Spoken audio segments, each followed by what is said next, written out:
முன்ன ரொம்பவே கஷ்டமா இருந்த எக்ஸசைஸ்லாம் இப்போ கொஞ்சம் கொஞ்சமா ஈஸி ஆகிட்டே போகுது. குளிர்கால சேலஞ்சில் இன்னைக்கு நாள் 17. இன்னைக்கான ஸ்கில் ட்ரைனிங் பிளான்ஸ், இன்னைக்கான work out shoulder, chest, triceps. First ஒரு டக் பிளான்ஸ் 4 செட் ஹோல்ட் பண்ணேன். ரொம்பவே நல்லா ஹோல்ட் ஆச்சு. அதுக்கப்புறம் ஒரு சில எக்ஸசைஸ்லாம் பண்ணிட்டு இருந்தேன். அப்பதான் ஒரு விஷயத்த கவனிச்சேன். முன்னாடி சொன்னேன்ல கஷ்டமா இருந்த எக்ஸசைஸ்லாம் ஈஸி ஆகிட்டே போகுதுன்னு, அது டக் பிளான்ஸ்ல தான். அப்புறம் இந்த 2 எக்ஸசைஸும் ரொம்பவே கஷ்டமா இருந்தது முன்னாடி, இப்போ வந்து அது ஈஸியா இருக்கு. அடுத்தது ஹேண்ட் ஸ்டாண்ட் புஷ்அப்ஸ் 3 செட் பண்ணேன். அதுக்கப்புறம் டிப்ஸ் 3 செட் பண்ணேன். டிப்ஸ்ல வந்து 3 செட்லயுமே 20 ரெப் பண்ணணும்ன்றது தான் பிளான். ஆனா ஃபர்ஸ்ட் செட்ல மட்டும் தான் 20 ரெப் பண்ண முடிஞ்சது. மீதி 2 செட்லயும் 15 தான் பண்ண முடிஞ்சது. அதுக்கப்புறம் ட்ரைசெப்ஸ்க்கு ஒரு சில ஒர்க் அவுட்லாம் பண்ணிருந்தேன். அப்பதான் இவன் குறுக்குல வந்தான். நான் ஒர்க் அவுட் பண்ணும்போதே என்ன டிஸ்டர்ப் பண்றது ஒரு வேலையாவே வச்சுட்டு இருக்கான் இவன்.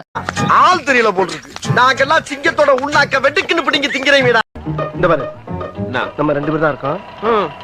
இதோட இன்னைக்கான ட்ரைனிங் முடிஞ்சது. குளிச்சுட்டு வந்துட்டு வீட்டில் செஞ்சு வச்சிருந்த சாப்பாடை கொஞ்சம் சாப்பிட்டுட்டு, அதுக்கப்புறம் ப்ரோட்டீனுக்கு முட்டையும் சிக்கனையும் சமைச்சு சாப்பிட்டுட்டு இன்னைக்கான டேவும் முடிச்சுக்கிட்டேன். நாளைக்கு வீடியோவில் பார்க்குறேன். Do curls next day fit.